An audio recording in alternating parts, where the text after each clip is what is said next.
Episode 2, Sisters, opens at a carnival. Wait, Starfire makes a reference to the Gordanians? Is that the same Gordanians from Justice League? If so, that is awesome. Fun little Easter egg for DC animation fans. I also love her being absolutely blown away by cotton candy disappearing in your mouth. We've all been there at some point, usually as little kids.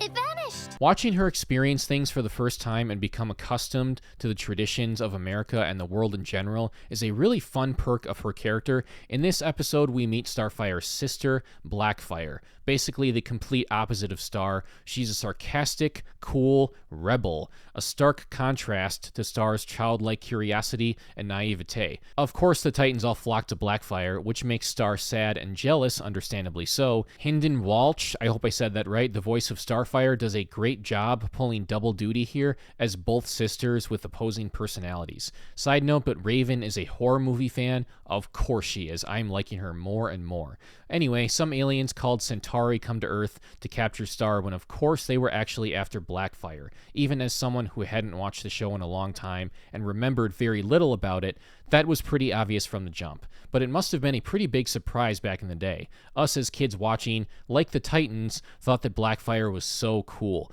There is a lesson to be learned here. The grass is not always greener, and the shiny new toy is never what it seems. The episode does such a good job getting that point across in just 20 minutes, something the show excels at. Along with that, it also plants a few seeds for a potential Robin and Starfire romance. They're definitely cute together. I honestly don't even remember if it goes anywhere, but the signs are there for sure. Doesn't advance the Slade storyline or anything, but not every episode needs to. Really solid one-off that has something to say and has some really solid character development for Starfire, a character that could easily not work, but is definitely in the right hands here.